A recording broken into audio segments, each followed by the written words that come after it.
Então o Ibovespa está caindo com dados dos Estados Unidos. Será que é hora então de fazermos a reserva de oportunidade nesse momento? Vou comentar o que eu estou fazendo e vamos ver também o que está acontecendo exatamente lá nos Estados Unidos e o que está acontecendo também no Brasil, né? Vamos relembrar aqui o PIB que eu havia comentado com vocês no dia que foi divulgado, mas eu queria reforçar um pouco mais, porque alguns parecem não ter entendido que aquele PIB, não é assim que se vê o PIB apenas em 1 ou 2 trimestres. Tem muita questão ali que pode não ser sustentável, tá?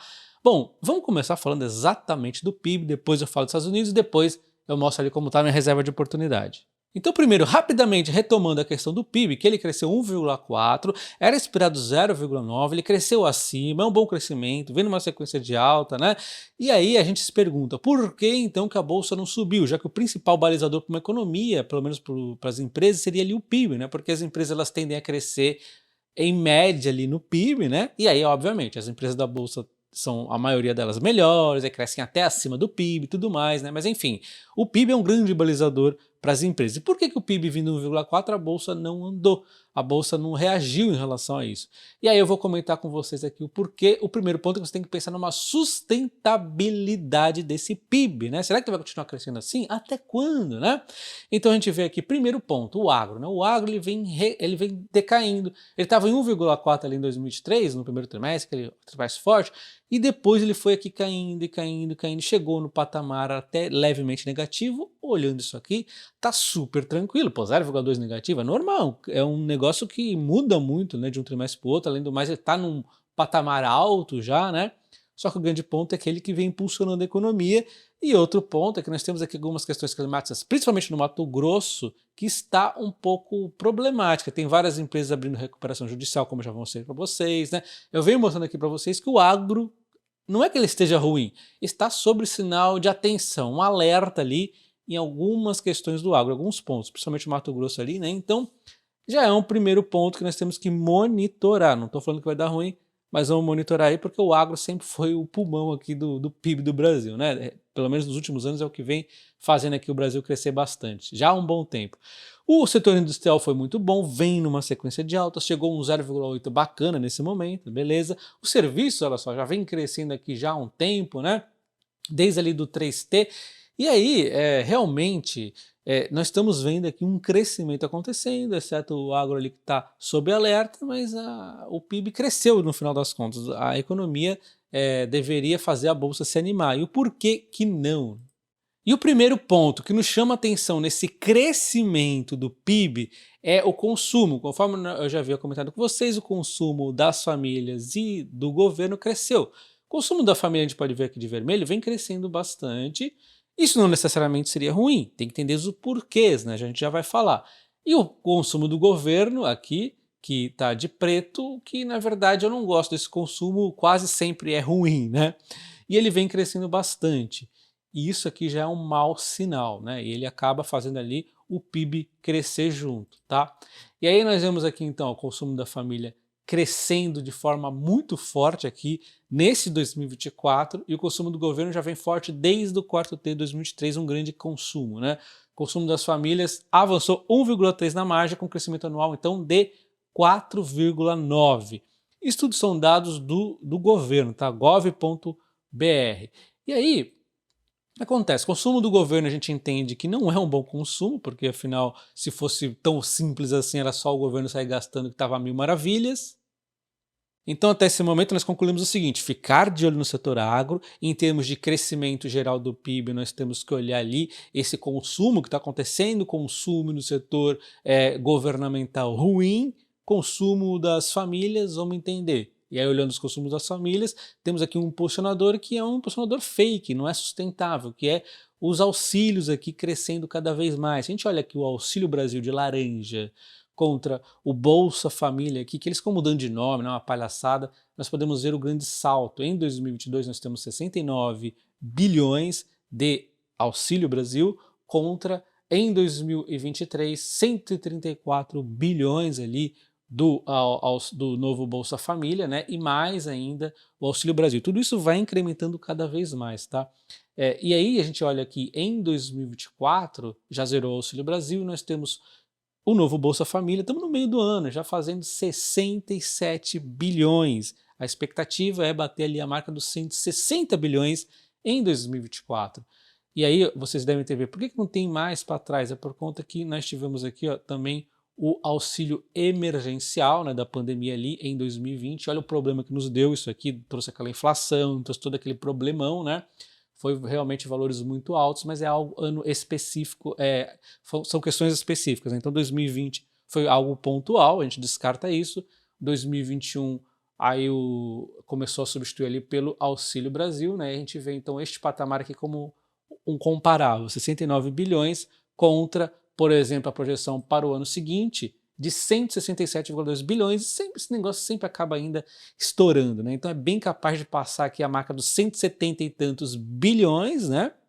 Então nós estamos vendo um salto muito grande acontecendo em dinheiro na mão da população, e o brasileiro sabe gastar, né? Ele gasta bem, inclusive com coisas como... inacreditável, né? O pessoal que ganha Bolsa Família gasta cerca de R$ 100 por mês em apostas esportivas, pegando uma média, né? O quanto bizarro que é isso, né? É triste.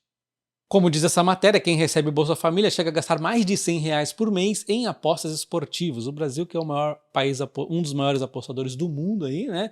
É triste ver isso, é um dinheiro que sai do Brasil, mas enfim, só queria mostrar que o brasileiro ele gasta mesmo, né? Enfim, não vou ficar jogando isso, o fato é que é dinheiro na mão de mais pessoas para gastar mais. Moral da história, consumo interno bombando, enquanto exportação diminuindo, né? O que eu gostaria de ver ganhando cada vez mais força, exportações acaba perdendo um pouco. Então eu mostrei a questão Brasil, o PIB, que não foi o suficiente para nós, Brasil, enfrentarmos aqui a macroeconomia de fora. Então quando os dados ruins vieram lá de fora, nós vamos cair, porque nós não estamos tão bem assim. É isso que eu quis dizer. E agora falando então dos Estados Unidos, que foi o principal responsável pela queda na bolsa mundo afora hoje, nós temos aqui o dado do payroll, ele tá tendo uma leitura errada do pessoal na minha visão, tá? Deixa eu explicar aqui o que na minha opinião está acontecendo. Então minha leitura do relatório de emprego payroll é a seguinte: nós tínhamos uma projeção de 164 mil e veio sim abaixo, veio 142 mil. Só que ela veio muito acima da anterior, né? Então o que está acontecendo é que nós estamos com dados que mostram que a economia não está deteriorada, nada disso, tá? Ela só veio um pouco abaixo aqui do projetado, mas se a gente voltar aqui nas projeções anteriores, a do mês anterior foi em 114 mil, isso sim foi muito abaixo dos 176 mil, então naquele momento sim tinha vindo muito abaixo, e se a gente parar para pensar, 114 mil é bem menor também do que 142. Então são oscilações normais, acontece o tempo todo, de positivo, nós tivemos vários positivos seguidos em períodos recentes, então são oscilações normais. Então inclusive a gente pode ver que o desemprego ficou 4,2, está até menor do que no mês anterior. Então na minha visão, esse payroll aqui, ele vai mostrar para o mercado que talvez o Fed não vá reduzir 0,5 pontos percentuais na taxa de juros. E é exatamente isso que a gente vê no monitor de taxa de juros. E o pessoal está em dúvida, inclusive esse indicador aqui que mostra o quanto que os analistas acham que a taxa de juros vai cair meio ponto percentual, está mudando aqui hoje, fazendo a leitura do mercado ali o tempo todo. Ontem estávamos em 42%. 42% das pessoas achavam que ia cair meio ponto percentual, 58% achavam que ia cair 0,25%, todo mundo achava que ia cair a taxa de juros. Hoje mudou um pouco, foi para 24% após o payroll ali. Aí o Fed foi falando, não sei o que, foi mudando isso aqui, agora estamos em 30%. 30% acha que a taxa de juros vai cair meio ponto percentual, então agora a maioria, já com um espaço maior de margem, está achando que vai cair apenas 0,25 pontos percentuais no dia 18/9. O primeiro ponto é que, óbvio, se a taxa de juros talvez caia menos, existe essa reprecificação, então o pessoal faz essa queda normal, mas em algum momento, mais dia ou menos dia, a taxa de juros dos Estados Unidos vai começar a cair. Isso tende a fazer realmente migrar, né, um pouco o dinheiro ali do pessoal da renda fixa para, de repente, outros mercados, que pode ser um dos alvos do Brasil. Basta a gente fazer aqui o básico e não ficar mirando nos voos de galinha aí, porque o mercado não é burro, né? Mas enfim, é isso que eu queria mostrar para vocês. O que está fazendo a bolsas caírem hoje mundo afora é o payroll e os discursos do Fed. Algumas matérias mostram essa minha visão, que é mercado intensifica a chance de rebaixamento menos agressivo pelo Fed em 2024. Aí você vê outras matérias completamente diferentes, mas eu estou nesta linha aqui. Mas vale destacar também que o Fed, de modo geral, ele sempre deixa espaço para cair ou 25 ou meio, não está tão claro pelos discursos dele, é mais o mercado tentando entender ali. Como, por exemplo, o diretor do Fed disse hoje que se os dados sugerirem que há necessidade de cortes maiores, também daria meu apoio. Fui um grande defensor de antecipar o aumento dos juros quando a inflação acelerou em 2022 e serei um defensor de antecipar os cortes se for assim apropriado. Então, além das bolsas mundo afora caírem, nós vemos o minério de ferro caindo 1 e pouco aqui nesse momento, o petróleo Brent no momento caindo 2%, o BAVA11 representando o Ibovespa caindo cerca de 1,3%, o índice de ações brasileiras dolarizado caindo 2% praticamente, ou seja, o dólar também está subindo, né? Temos o S&P 500 caindo 1,5%, bem próximo do Ibovespa, enquanto o QQQ tem mais ações de tech, mais ações ali de crescimento, caindo 2,5%. Então, respondendo, eu estou comprando ações ou estou fazendo reserva de oportunidade? Eu estou fazendo as duas coisas. Quando a bolsa cai mais, eu tenho compras mais fortes, como por exemplo em junho, foi um mês onde minha reserva de oportunidade até diminuiu um pouquinho, eu tinha bastante opções e tudo mais, né? Mas nos outros meses costuma aumentar aos pouquinhos, devagarzinho, porque os Estados Unidos, onde eu gostaria de estar aportando mais forte, está em alta, embora eu não acredite em recessão lá, então cabe sim alguns aportes, enquanto no Brasil a gente vê que a bolsa está barata, porém é complexo o cenário interno brasileiro, depende também um pouco lá de fora, vocês viram que não adianta, se o cenário aqui não estiver muito bacana, cai lá, cai aqui quase que igual, né? Então nós temos aqui também riscos, né?